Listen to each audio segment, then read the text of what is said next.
Meenakshi Faculty of Occupational Therapy. Admissions open for BOT and MOT. Apply now.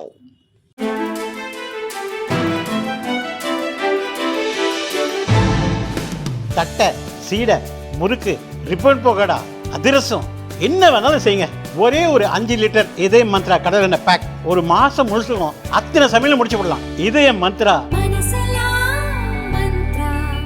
பாஜகவுடன் இனி கூட்டணி சேரவே மாட்டோம் என்று சொன்ன அதிமுகவை தனது ராஜதந்திரத்தால் மீண்டும் கூட்டணி சேர வைத்தார் மத்திய உள்துறை அமைச்சர் அமித்ஷா. அதிமுக பாஜக கூட்டணி அமைந்த நாள் முதலே திமுக கூட்டணி அதிர்ச்சியில் உள்ளது. நீட் தேர்வை ரத்து செய்தால்தான் பாஜகவுடன் கூட்டணி என எடப்பாடி நிபந்தனை விதிப்பாரா என முதல்வர் ஸ்டாலின் கேட்டார். அவரை போலவே அமைச்சர்களும் கூட்டணி கட்சி தலைவர்களும் அதிமுக பாஜக கூட்டணியை பலவாறாக விமர்சித்து வருகின்றனர். அது மக்கள் விரோத கூட்டணி என்பது போல சித்தரிக்க முயல்கின்றனர். காரணம், 2021 சட்டசபை தேர்தலில் பல தொகுதிகளில் மிக குறைந்த ஓட்டு வித்தியாசத்திலேயே திமுக வெற்றி பெற்றிருந்தது. கடந்த 4 ஆண்டுகளில் சொத்து வரி உயர்வு, மின்கட்டண உயர்வால் திமுக மீது மக்களுக்கு ஏற்பட்ட அதிருப்தி, விஜய் புதிய கட்சி துவங்கியது போன்ற காரணங்களால் திமுக மற்றும் கூட்டணி கட்சிகளுக்கு இப்போதே தோல்வி பயம் ஏற்பட்டுள்ளது. அதன் வெளிப்பாடாக ஆளாளுக்கு ஒரு பாயிண்டை வைத்துக் கொண்டு பாஜக அதிமுக கூட்டணியை குறை கூறி வருகின்றனர். அதன் உச்சமாக அதிமுக பாஜக கூட்டணியை சிதைக்க அண்ணாமலை முயற்சிப்பதாக திருமாவளவன் விசித்திரமான காரணத்தை கூறியிருக்கிறார். 2026 பாஜக கூட்டணி ஆட்சின்னு சொல்லியிருந்தாங்க பாஜக தலைமை. ஆனா நேற்று அண்ணாமலை என்ன சொல்லியிருக்காருன்னா அது கூட்டணி ஆட்சி கிடையாது, பாஜக ஆட்சி தான் வரப்போகுது அப்படின்றாரு. அண்ணாமலை எப்படியாவது அந்த கூட்டணியை குழப்பி அதை சிதறடிக்க வேண்டும் என்று கருதுகிறார் என்று நான் நினைக்கிறேன். அண்ணாமலை இல்லாமல் அப்படி ஒரு கூட்டணி அமைவது அண்ணாமலைக்கு பிடிக்கவில்லை. அந்த 2 கட்சிகளும் ஒன்று சேர்ந்து மற்ற கட்சிகளையும் இணைத்து தேர்தலை சந்திக்கக்கூடாது என்று அவர் நினைக்கிறார் என்று நான் நம்புகிறேன். அதிமுக கூட்டணியில் பாஜக 70 சீட்டுகள் வரைக்கும் எதிர்பார்ப்பதாக அண்ணாமலை சொல்லியிருக்காரு. அதே போல இப்போ மார்க்சிஸ்ட் கட்சியில் இந்த அணியில் அதிக தொகுதிகள் கேட்கணும், அதுதான் எங்களோட நிலைப்பாடு மார்க்சிஸ்ட் கட்சியில் சொல்லியிருக்காங்க. உங்களுக்கு அப்படி ஏதாவது அதிக தொகுதிகள் கேட்கணும் அப்படிங்கிற விருப்பம் இருக்கா, அல்லது மனசில் மட்டும் இடம் கொடுத்தா உங்களோட நிலைப்பாடு என்ன? ஏற்கனவே 25 தொகுதிகள் கேட்டீங்க. நெகோசியேஷனுங்கிறது ஆன் த டேபிள், அதில் தான் முடிவு செய்யப்படும், முன்கூட்டியே சொல்கிறதில்ல. பேச்சுவார்த்தைங்கிறது சில கோரிக்கைகள் நம்ம வைப்போம், அது வேறு, எதிர்பார்ப்பு நமக்கு இருக்கலாம். ஆனால் கூட்டணி கட்சிகள் தலைமை தாங்குகிற கட்சியோடு பேச்சுவார்த்தை நடத்துவது என்பது அந்த நேரத்தில் உள்ள அரசியல் சூழலை அடிப்படையாக கொண்டு தான் நிகழும். 6 மாதங்களுக்கு முன்பே சொல்ல முடியாது. அந்த மாதிரி ஒரு நிபந்தனை அரசியலை நாம் இங்கே கூட்டணிக்குள்ளாக செய்ய முடியாது. ஆனால் எதிர்பார்ப்பு என்பது எப்போதுமே உண்டு. இந்த தேர்தலில் மட்டுமல்ல, எல்லா தேர்தல்களிலும் நாங்கள் கூடுதலாக எழுதி கொடுத்து எங்களுக்கு இந்த இடங்கள் வேண்டும் என்று கேட்பது வழக்கமானது தான். எங்கள் கட்சி நலன் என்று மட்டும் நாங்கள் பார்ப்பதில்லை. நாங்கள் இடம்பெறுகிற கூட்டணியின் நலன் முதன்மையானது. நாங்களும் சேர்ந்து உருவாக்கிய கூட்டணி தான் மதசார்பற்ற முற்போக்கு கூட்டணி. தனித்தனியே திமுக கட்சியோடு, அந்த கழகத்தோடு தனித்தனியே நாங்கள் அணுகுவது என்கிற நிலை இல்லை. எல்லா கட்சிகளும் ஒரே அணியாக இருக்கிறோம், ஒரே இயக்கமாக மதசார்பற்ற முற்போக்கு கூட்டணியாக இயங்குகிறோம். இந்த கூட்டணியின் நலன்களில் திமுகவுக்கு எவ்வளவு பொறுப்பு இருக்கிறதோ அந்த பொறுப்பு ஒவ்வொரு கட்சிக்கும் உண்டு, இந்த ரெஸ்பான்சிபிலிட்டி.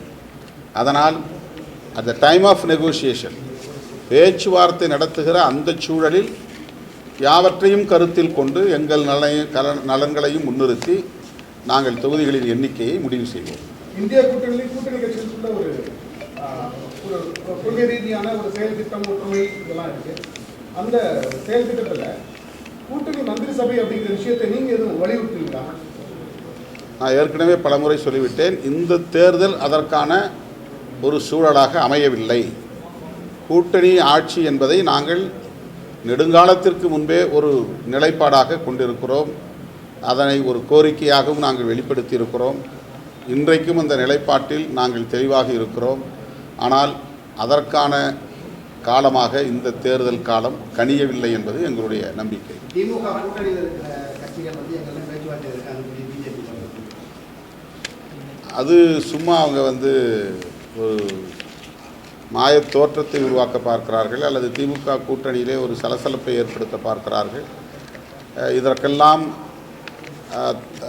கலங்கக்கூடிய அல்லது அஞ்சக்கூடிய நிலையில் திமுகவோ திமுக கூட்டணியில் உள்ள கட்சிகளோ இல்லை என்பதுதான் யதார்த்தமான உண்மை. பாஜக கூட்டணியில் அல்லது அதிமுக கூட்டணியில் ஏற்கனவே இடம்பெற்றிருந்த கட்சிகளே இப்போது வெளியில் இருக்கின்றன. அவர்களையே இவர்களால் வளைத்து போட முடியவில்லை, இன்னும் கூட்டணிக்குள் இணைக்க முடியவில்லை. மிகவும் குறிப்பாக சொல்ல வேண்டுமானால் பாட்டாளி மக்கள் கட்சி இதே கூட்டணியில் இருந்த கட்சி, தேமுதிக இதே கூட்டணியில் இருந்த கட்சி. அமித்ஷா அவர்கள் தேர்தல் கூட்டணி தொடர்பாக 2வது முறை தமிழகத்திற்கு வந்துவிட்டார். ஆனால் உள்துறை அமைச்சர் என்கிற முறையில், பாஜகவின் மூத்த தலைவர் என்கிற முறையில், கூட்டணியில் மிக முக்கியமான அங்கம் வகிக்கும் பாஜகவின் முன்னணி தலைவர்கள் என்கிற முறையில் கூட அமித்ஷா அவர்களை சந்திப்பதற்கு பாமகவும் தயாராக இல்லை, தேமுதிகவும் தயாராக இல்லை. இன்னும் அதிமுக ஒரு வடிவம் பெறவில்லை என்பதுதான் கசப்பான உண்மை. ஆனால் அவர்கள் திமுக கூட்டணியிலிருந்து சிலர் வருவார்கள் என்று சொல்லுவது நகைப்புக்குரியது, நகைமுரண். சாதி அமைப்புகள், அரசியல் கட்சிகள் இந்த பேரணி நடத்துறாங்கன்னு சொன்னாங்க. அருகாமையில் இருக்கக்கூடிய இந்த டாஸ்மாக் கடைகள்லாம் மூடுறது வழக்கமாக வச்சிருக்காங்க. இப்போ நாளைக்கு விடுதலை சிறுத்தைகள் நடத்தக்கூடிய பேரணி செல்லக்கூடிய அந்த பாதையிலையும் டாஸ்மாக் எல்லாம் மூடப்படுது. இது எப்படி பார்க்குறீங்க? நிரந்தரமாக டாஸ்மாக் கடைகளை மூட வேண்டும் என்பது எங்களுடைய கோரிக்கை. அதை திரும்ப திரும்ப நாங்கள் சொல்லி வருகிறோம். இந்த தேர்தலிலாவது திராவிட முன்னேற்றக் கழகம் நிரந்தரமாக டாஸ்மாக் கடைகளை மூடுவது குறித்து ஒரு தீர்க்கமான முடிவை எடுக்க வேண்டும் என்று நாங்கள் வேண்டுகோள் விடுக்கிறோம். ஒரு டெம்பரரி க்ளோஷர் அப்படிங்கிறது ஒரு தற்காலிகமான நிலைப்பாடு. அதில் எங்களுக்கு எந்த உடன்பாடும் இல்லை. தமிழ்நாடு மட்டுமல்ல, தேசிய அளவிலே மதுக்கடைகளை மூட வேண்டும் என்பதுதான் பாதுகாப்பானது. காந்தியடிகளை நாம் தேசிய தலைவராக, இந்திய தேசத்தின் தந்தையாக ஏற்றுக்கொள்கிற நிலையில் அவருடைய உயிர்மூச்சு கோட்பாடுகளில் ஒன்றான மதுவிலக்கை பொருட்படுத்தாமல் இருக்கிறோம். காங்கிரஸ் மதுவிலக்கு கொள்கையை தீவிரமாக கையில் எடுக்க வேண்டும். தேசிய அளவில் அதற்கு ஒரு கொள்கையை அவர்கள் வரையறுக்க வேண்டும். இதனால் இளம் தலைமுறையினரின் ஆற்றல் சிதைகிறது. அவர்களிடையே இருக்கக்கூடிய பிரமிக்கத்தக்க ஆற்றல்கள் இந்த மது பழக்கத்தால், போதைப்பொருள் புழக்கத்தால் கடுமையாக சிதைவடையும் நிலையை நாம் பார்க்கிறோம். எனவே ஒட்டுமொத்த தேசத்தின் நலன்களை கருதி மதுவிலக்கு கொள்கையை அனைவரும் சேர்ந்து உயர்த்தி பிடிக்க வேண்டும், அதை நடைமுறைப்படுத்த வேண்டும் என்பதுதான் என்னுடைய வேண்டுகோள், அறைகூவல்.